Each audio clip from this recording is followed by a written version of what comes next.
Well, good afternoon, everyone. Good afternoon. Again, my name is Matthew Driscoll. I'm the Executive Director of the New York State Thruway, and I want to thank all of you for being here today on what is to be, for sure, a big news day. I want to give a special thank you to IBEW Local 363 for hosting us today. We very much appreciate that. And I have a long list, so bear with me, of special guests that I'd like to acknowledge, and I'd ask you to hold your applause till the end, and then we'll give them a big round of applause. First, our new Commissioner for the New York State Department of Transportation, Paul Karras. Okay, you got to follow directions here, all right? Commissioner of New York State Department of Labor, Roberta Reardon. President and CEO of the Empire State Development, Howard Zemsky. Senator Bill Larkin. Assembly Member Eileen Gunther. Assembly Member Carl Brabenek.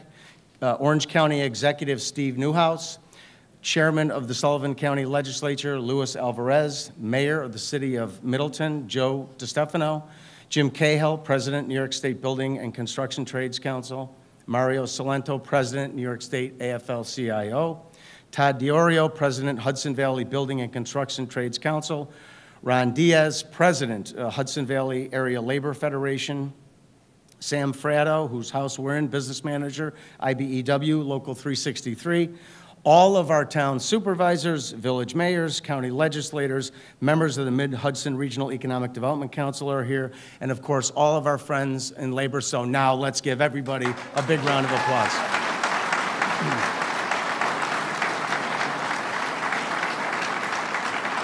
Okay, all right, well, we've got an exciting program, and I'll start with this. This is probably a picture that most all of you in this room are very, very familiar with. You've probably experienced it more than once in your lives. It's, of course, home to Woodbury Commons Premium Outlets, which is why we're here. And as everybody knows, it's known across the state of New York. It's known nationally and, in fact, internationally, because over 13 million visitors come here every single year. And that's a very good thing for the community and for New York State. Here at this location, just between routes 32 and 17, over 70,000 vehicles every day use that. Think about that, 70,000 vehicles on this interchange every single day. Now, of course, like most infrastructure across the country, it was designed many, many years ago. And when it was designed back in the 50s, as this was, you know, they didn't take into account the type of planning that we do today and that here in New York that we pride ourselves on doing. They certainly didn't really consider configuration as much because population trends at that time weren't really factored in to how a transportation system was designed and built. And of course, we know now there's major choke points and, of course, many, many safety issues with what is in place today. Weekend traffic can be very, very harsh. And it takes several hours just to get from the Thruway up to the Commons. And that's not good for business, and that's not good for anybody who lives in the region. Here, speaking of locals, of course, Ninninger Road, it's a vital link for traffic for everybody, and it's often snarled in traffic, and there's nothing more frustrating if you want to get home or someplace in your community and you're all bottlenecked up. Big problem. And of course, layered in all of this is the kids and the school district, which is really here at the nexus of all of this activity. So not only does it make it difficult to get the kids into school on time, you also have to get them home efficiently as well. And then you have sporting events on the weekends and ball games and so forth. So all of that converges here. So, you know, and many of you probably know, like many other places, they've been talking about it for sure. They've been talking about fixing it. They've been thinking about it. They've been talking about it. They did some more thinking about it, and then they talked a little bit more about it, and they gave it a little bit more thought. But I can tell you that that is all changing because of our governor, Andrew Cuomo. Now,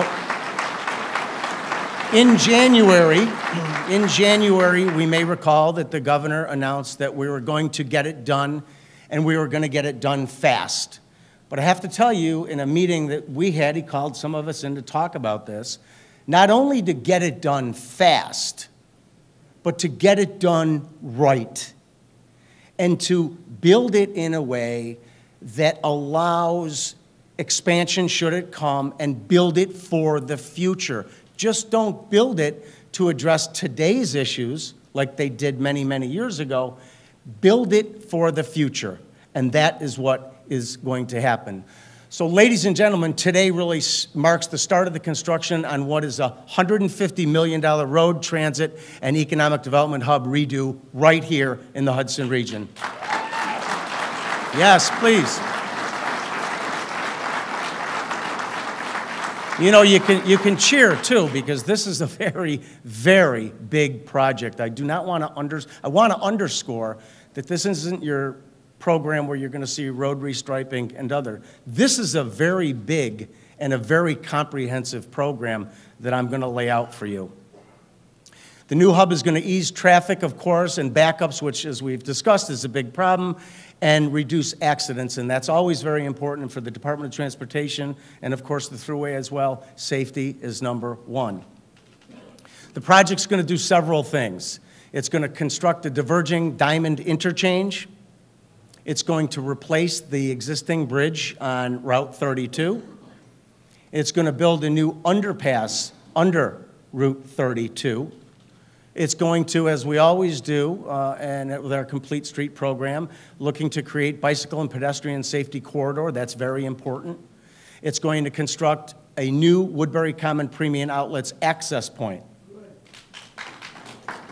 It's going to construct a new Monroe-Woodbury School District roadway, and I'm certain that that's something that everybody who works or travels in and out of there is going to very much appreciate. And it's also going to construct a new 200-space park and ride featuring solar-resistant bus shelter as well.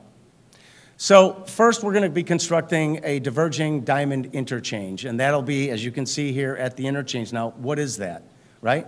You've probably never heard of that. It's a crossover section that really moves traffic from the right side of the road to the left side of the road and then back again. So that what that means is that all left turns occur without having to cross opposing traffic. It will allow traffic to freely make left and right-hand turns with no opposing traffic, and it will greatly increase the efficiency of the corridor, in particular, access to the Thruway and Route 17 as well. So this is a big, big change on this section. We've done this back in 2012 in Monroe County up in Rochester. It's been hugely successful. And in this area, with so many travelers and so much activity, it's really going to make a big difference. Next, we're replacing the Route 32 bridge, as I mentioned, over 17. It's going to be raised so that the roadway will be lowered so that it meets and conforms to federal highway standards and allows for extra loads of trucks and others to stay on that road rather than jumping off, going around, and impacting local roads as well. We're building the new underpass I just mentioned, and either end of those underpass will be roundabouts. And roundabouts are very, very efficient because it's going to allow locals to access local roads easier, and travelers who want to use 17 can stay on it and go straight through. Mentioned the pedestrian safety access corridor. This is very big. It's very important. The governor has discussed this on all of our projects because people do enjoy walking and using bicycling, and we want to incorporate that into this project as well. There's a number of sustainable efforts in this as well here. A new south entrance, which I mentioned, to the Woodbury Commons. It's designed, of course, to improve the access to that, and really what it does is it allows you to get to that ring road, so it gets more traffic off on the ring road so that it can access the facility and, of course, lessen the local traffic jams. We're also constructing a new road connecting the elementary and high schools. As I mentioned before, this is a big complex here, as you all know. It'll allow the schools to bypass some of the traffic jams there and it'll be much more efficient for the students and employees of the district to get in and out as well. That road's going to be very helpful, and as part of the new design, there's going to be new parking areas, 5 of them on the school property, which are going to, again, make the school property more efficient for the users of that particular facility. We're also constructing a new 200-space parking lot. Again, when we talk about sustainability and kind of green initiatives and the focus that the governor has on the environment, electric car charging stations, solar-reliant bus shelters, a big part of what we're doing all across the state and doing right here now as well. The New York State Thruway will be implementing cashless tolling. As you can see here at the Harriman Toll Barrier, that'll be functional, operational in October of 2018. And it really makes, as you probably already know, it's going to make it more efficient, right? You can go through there quicker, faster, keeps things moving, which is always very important. We're doing this elsewhere across the state, out west on Grand Island near Buffalo. We're already in construction on that, and as you can see here, it does save people time, and time is money. And so it's very important. You probably are well aware it's been fully implemented on all the MTA crossings right now. And again, as you can see here, it's saving drive time and fuel efficiency as well, and air emissions. Again, that's a big deal. And so we're doing this across the state. We're proud to add it here. It's going to really benefit the environment here in Woodbury. We're also installing, as you can see here, as well as solar panels at the Harriman exit. It's going to offset our electricity used by the thruway at the toll facilities and our maintenance facilities, which are close by. So it's always good to utilize this technology, and we'll continue to do that. Now, I talked about, the governor likes to get things done fast. And those of you who know him know he likes to get things done fast. This right here shows you how quickly we've been moving to really get this in a position to get it done now. Now, there's a big change that's been made over what was originally planned. Originally, it was going to start in 2020. But you know the governor like I know the governor, and he said, no, we are starting it now. And so it's going to be done 5 years earlier, and that is going to make a big difference here for the community, people that live here and work here.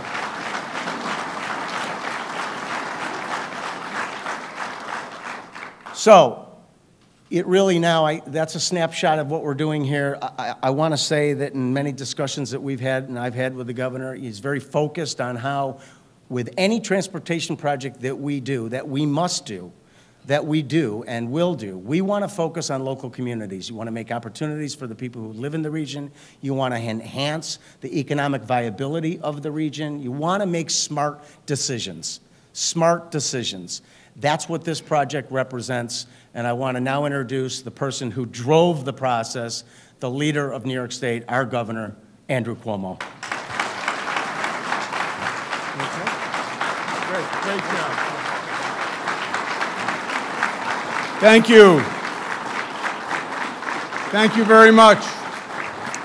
Thank you very, very much. It's an exciting day. We've been talking about it for a long time, but it's finally here.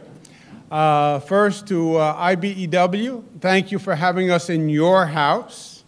And thank you for being a great, great longtime supporter of me on a personal note. So thank you very much. Pleasure to be here with you. I want to thank Matt Driscoll, who's done an outstanding job. He's right. I give him a little push from time to time to try to find out how we can get it done better and faster, and he always steps up to the plate, and he did here again on this project. Let's give him a round of applause. Matt Driscoll. We have my colleagues from Albany, who you'll hear from in a moment, Senator Larkin and Assemblyperson Aileen Gunther. Pleasure to be with both of you today. We have Joe DiStefano, who's doing a great job. Pleasure to be with you, Mayor. We have Mario. Give him a round of applause. Mario Salento, who is the president. Mr. President, he likes to be called. When you call him on the phone, he says, you can call me Mr. President. Mr. President Mario Salento, who's president of the AFL-CIO. County Executive Newhouse, all the elected officials, all the union officials, thank you for being here. Give them a round of applause. This project is common sense, long overdue. When I was a boy, I spent a lot of time with my grandfather on my father's side, my father's father, whose name was Andrea. I was named for him. And we would drive around, and he was a very passionate, classic Italian man. I've lost that passion. I'm now dispassionate and calm and quiet at all times. very sedate. Okay, I'm never sedate, and I'm never calm, and I'm never quiet. But you drive around with my grandfather, and he would get infuriated at situations that just defied common sense. And he would rail and rail. How did they let this happen? How do they do this? How they. Now, as a kid, you don't really know who they are. You know, you're always learn to meet they. But this is crazy, and I don't know why they let this happen.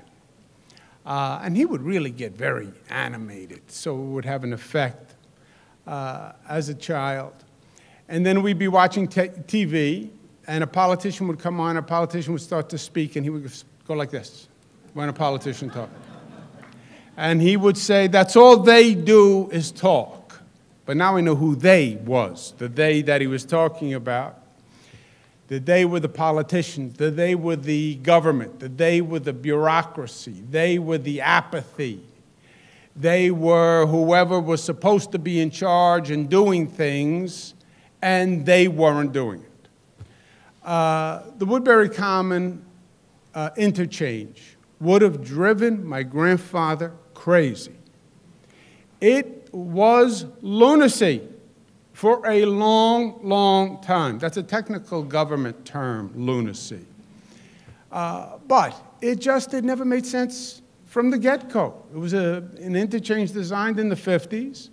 Woodbury Common came in the 80s. It exploded. It did better, frankly, than most people thought. That's good news. Became an international attraction. But the interchange couldn't handle it. And the traffic has been a nightmare. I live in Westchester. I have 3 young daughters, born shoppers. It's in their blood. I don't know where they got it from. And they love going to shop at Woodbury Common. And they would say to me on the weekend, can you take us to Woodbury Common? Wild horses couldn't drag me to Woodbury Common. And I would say, I can't. Ask your mother. It's one of the advantages of divorce. You're not there when they ask their mother. But it was just impossible. And not just going to Woodbury Common, but it was a traffic clog for anyone going to 17, any businesses in the area, to the schools. It was just difficult, and not just an inconvenience, and I don't mean to make light of it. I believe it cost us money, time, economic development opportunity, because it affected the entire region. We're trying to develop the region. We're trying to develop new attractions, go to Legoland, come up to the Hudson Valley and see what we have, wine tasting, beautiful vistas, more tourism. And this is a plug right in the middle that almost makes it impossible. So it did tremendous, tremendous damage for many, many years. This is a 20-year talking about it problem. Why does it take 20 years? Well, they have to talk about it. It can't take 20 years. It was a 20-minute discussion, this discussion. The interchange is fundamentally poorly designed, can't handle the volume that Woodbury Common, on top of everything else, the tourism, people wanting to go up 17, should have been done 20 years ago. We've had a number of 20-year situations. Tappan Zee is another 20-year situation. Literally 20 years ago, governor stood up and said, the Tappan Zee is dangerous, and we have to replace it. Now, I have a little fear of heights. So when you tell me a bridge is dangerous, now my eyes open wide.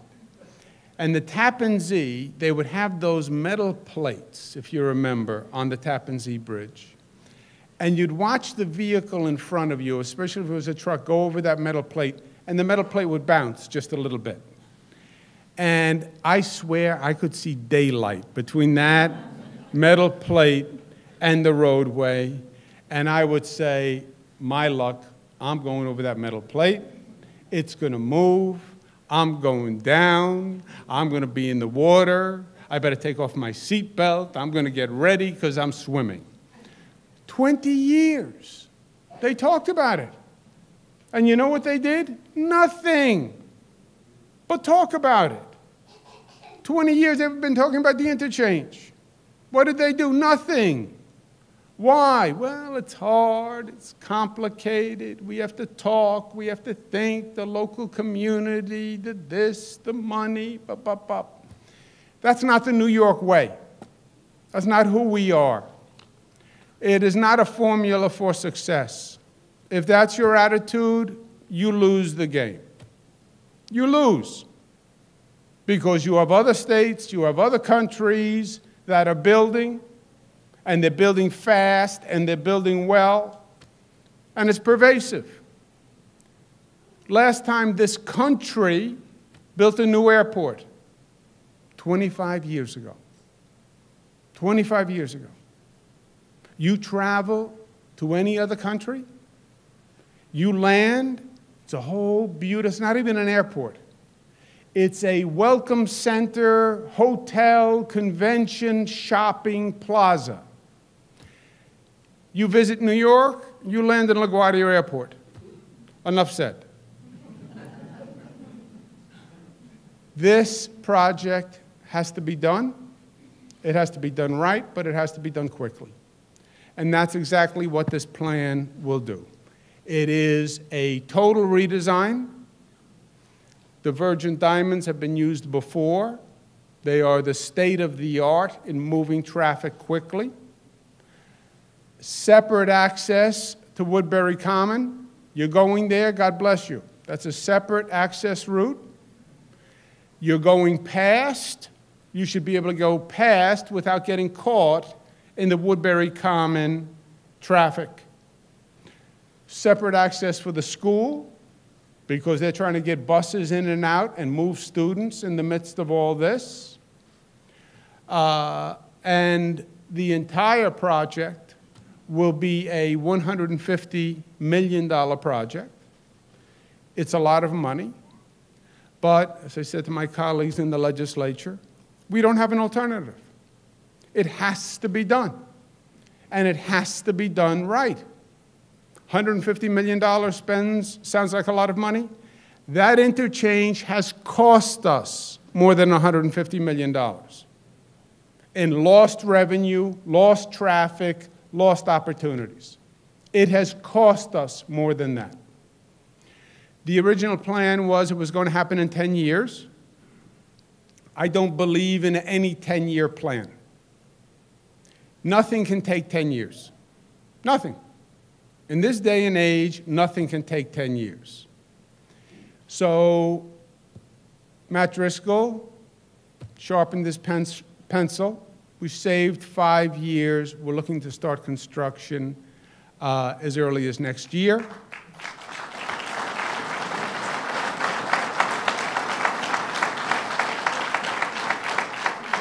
And it is now approximately a 5-year project. One of the accelerants is we now use a new method called design build, which means rather than waiting to fully design the entire project and do all the drawings for the project and then start building, we start building as soon as we have about 20–30% of the drawings done. We start to build, and we complete the drawings as we build. And that saves a significant amount of time. It's the way all the private sector projects are built. That's the methodology they use around the world. It's one of the reasons they've been building so much faster than we have. It is also a project that is going to be built, I'm proud to say, with union labor, so it'll be built right.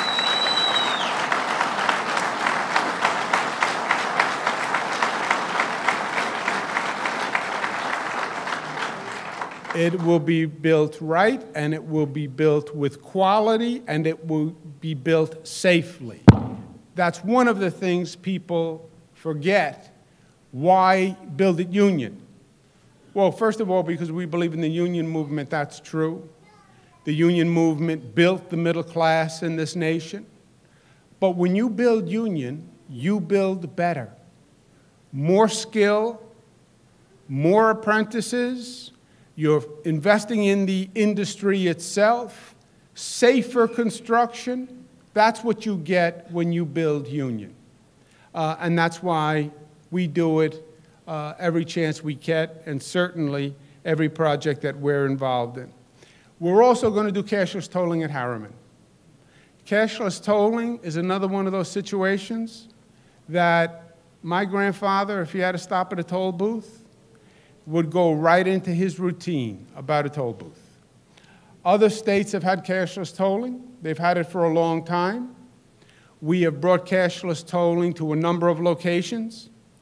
We're doing it all around New York City on the high traffic, Queens Midtown Tunnel, Brooklyn Battery Tunnel, West Side Highway.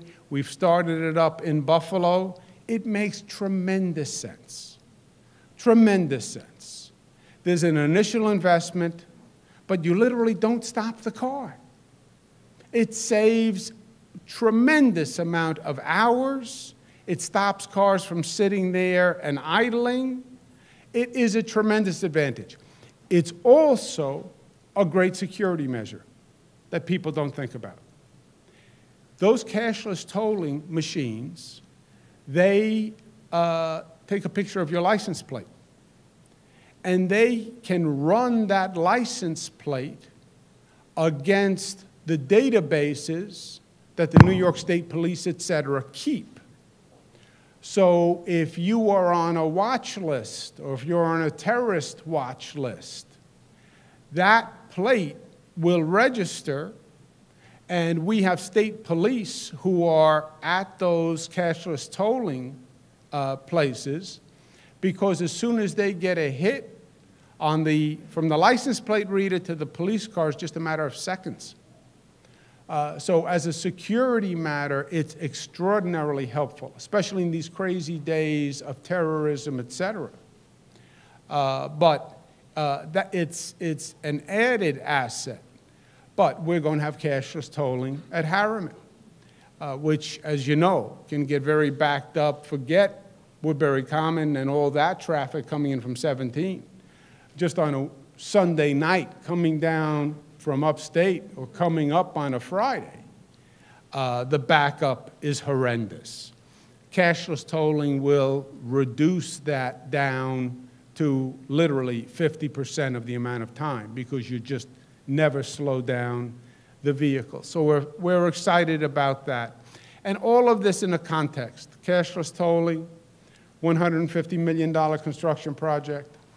This state has embarked on the largest construction program in the United States of America, $100 billion.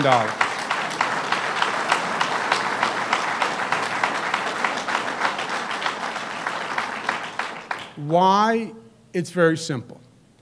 New York is founded, the New York experiment, the New York experience is founded on what we built. New York is an entire built environment. We made New York. It was a great natural harbor. But after that is everything that we did with our imagination and our creation. Started by building the Erie Canal in 1817. Engineering marvel, in many ways unparalleled, 1817. The race was who could open up passage to the West. At that time, the West was like the Midwest. And they were trying to have Washington and Virginia as the main port. And the governor in the state of New York said, no, we can be the passageway to the West. They said, really, how, Governor? He said, you come up the Hudson River, you get to Albany, you make a left, you come out at Buffalo, and you're in the Great Lakes. And then you can go down the Missouri, you can go wherever you want to go. They said, Governor, one question. When the boat makes the left at Albany, How do they get out in Buffalo? We said, oh, that's no problem. We're going to dig a canal. 1817, we're going to dig a canal. No power equipment, no hydraulics, just men, women, mules, and shovels. And they said, literally, you're out of your mind. They said he had literally gone insane, and they moved to impeach him on the grounds of insanity. We built the Erie Canal, 8 years on time, on budget. Erie Canal. Erie Canal opens up New York. Manhattan thinks all those ships are coming in to go to Manhattan. No. The ships are coming into Manhattan because they're starting their ride up the Hudson through the Erie Canal to the west. That's what made New York the port city that it is. And that energy, that creativity, we never stopped. George Washington Bridge, longest bridge ever built. You can't do it. Yes, we can. Brooklyn Bridge, it's impossible to build that bridge. Yes, we can. Verrazano, longest bridge in history. It's never been done. You can't do it. Yes, we can. Lincoln Tunnel, you've never built a tunnel that long underground. You're going to suffocate people. No, we can design a ventilation system that makes it work. Empire State Building, tallest ever, you can't do it. Yes, we can. World Trade Center, come right back. Yes, we can. Freedom Tower, we come back right back. Yes, we can. New York City subway system, 600 miles. Underground, 100 years ago. Yes, we can. We are what we built. Don't lose that energy. Don't lose that ambition. Don't lose that confidence. You lose that confidence, you lose who you are. You know, they talk about you narrow, arrogant New Yorkers. We do have a little arrogance. They told us we couldn't do it. We did it. And again and again and again. And that makes us who we are. Don't tell me we can't build a new intersection. Don't tell me we can't have cashless tolling. The $100 billion building plan, new LaGuardia Airport, because it's a disgrace. New JFK Airport, because if you want to be competitive, people have to get here. New Elmira Corning Airport, because upstate needs development desperately. New Rochester Airport, new Syracuse Airport, new Plattsburgh Airport. More roads and bridges being built in upstate New York than ever in history. New Tappan Zee Bridge. New Moynihan Train Hall across from Penn Station, because going into Penn Station is going into the 7 levels of hell. It shouldn't be that way. And we're building a new train hall next year. Why? Because we are New York. And it makes us economically competitive, and it makes us the place to do business on the globe, and because it creates jobs for our men and women who are not going to get a job programming a computer that is for some 24-year-old, but it gives jobs to the men and women of unions and labor and trades, and that's what we need more than anything.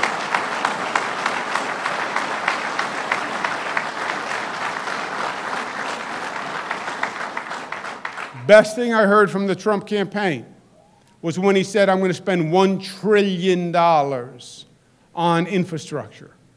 Smartest thing the administration mentioned.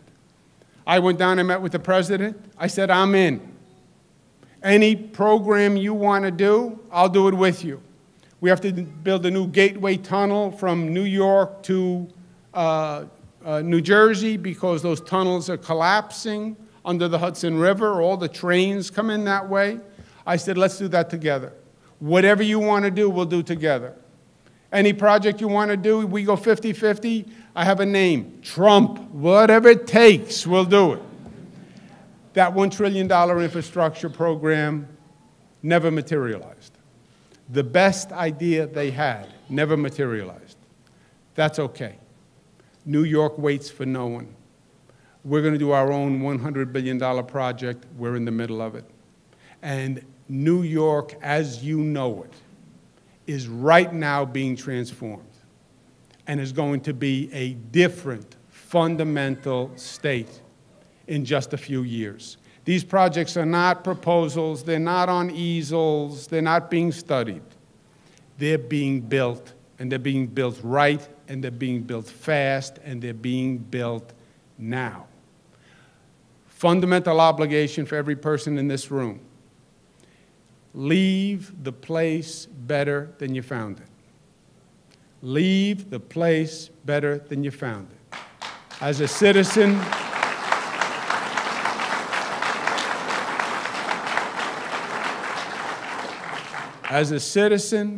as a parent, as a union member, God gives you a certain amount of time on earth.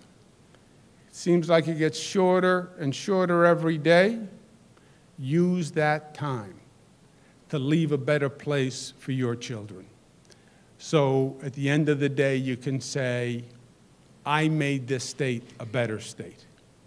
And my children are inheriting a New York that is stronger and cleaner and sweeter and fairer and stronger than the New York I grew up in.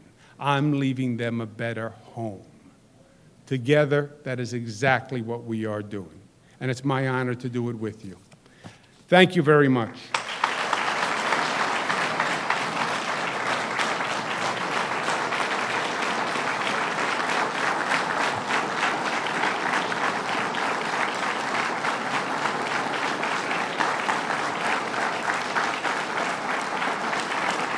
Thank you.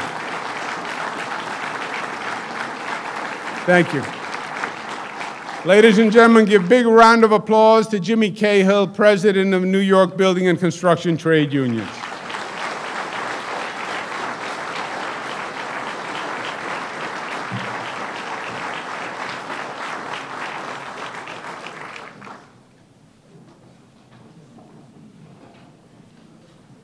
First thing I can say is thank you, thank you, thank you, Governor. And I really mean that, for all the 220,000 people that I represent. This certainly is a great day for the Woodbury area, for up here, for all the people up here.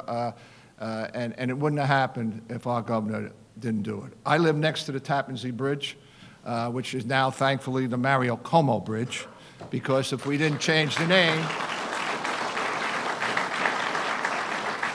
we'd still be waiting for that concrete to fall. And I, too, went underneath it, and I seen the holes in the bottom. So everything you said today was right on. But I think one thing that the governor did say today, that he didn't say, and I know something he means. On time, under budget. Under budget means a lot. That's your tax dollars. Under budget means a lot when you get that. On time means a lot. But one other thing, and I know he cares about, for every working person in this state, is the safety record of that bridge. And that bridge is the largest bridge built in this country in the last 20 years, and not one death on that bridge. So we are okay.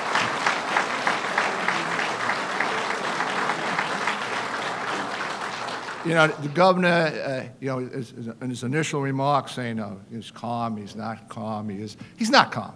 He's not calm. He wants to get things done.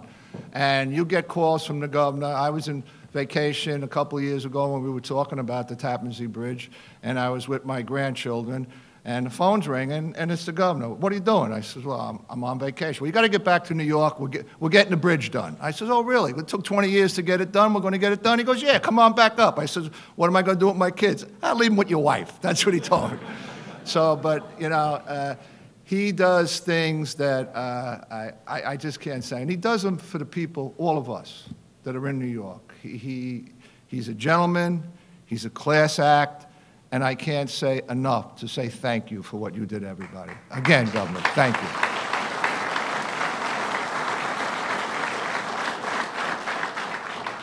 And if you throw a few incentives there, we can cut it down to building trades to 4 years if you want to do it. So we'll make Woodbury pay for that. But on behalf of all the people that I represent in the building trades, pipe fitters, electricians, Sam, you look, hey, they spent their own money. Look how nice they built this place. Beautiful place, Sam. I got to comment you on 363's Union Hall. Great place. And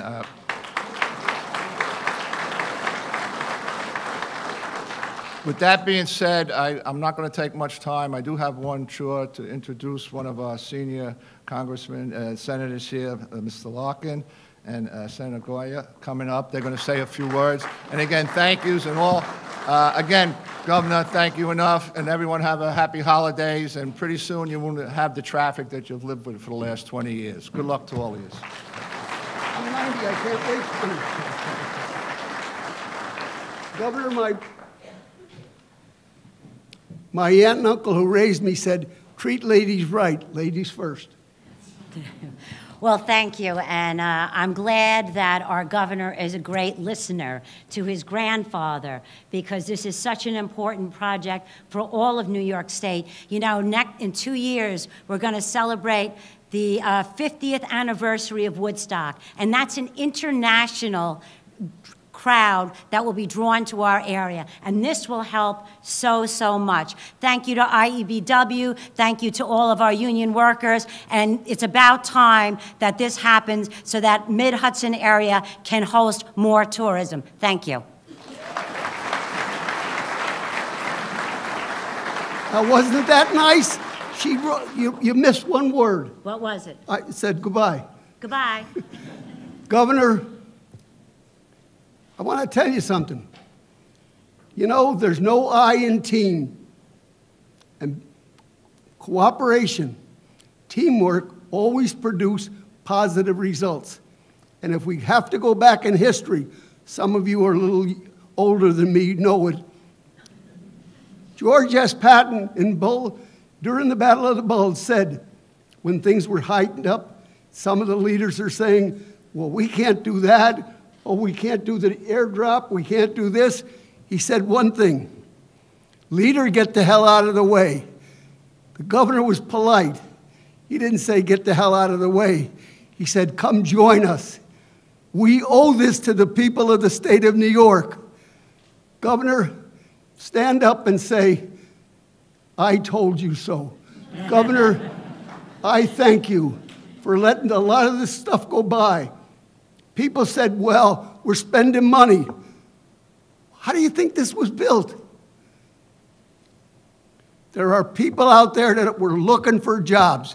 There are people out there that said, he said he was going to do it. Oh, he won't do it. He won't do it. Oh, then why are you talking about it? Why don't you ask? These projects don't come quickie-dicky-doo. These are jobs that somebody has to sit down. God, Mr. Driscoll, I used to call him Matt. This is something that we needed. This is something that had to have someone with a vision of the future. Did you notice the governor talked about his children and maybe grandchildren? I'm just a young kid. In 2 months, I'll be 90 years old. I never thought I would get...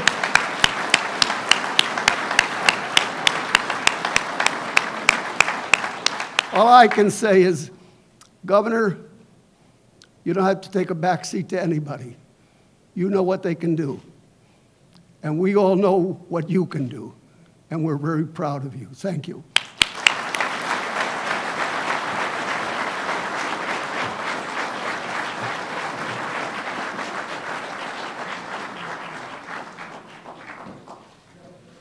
Well, ladies and gentlemen, on behalf of Governor Cuomo, thank you for all being here today.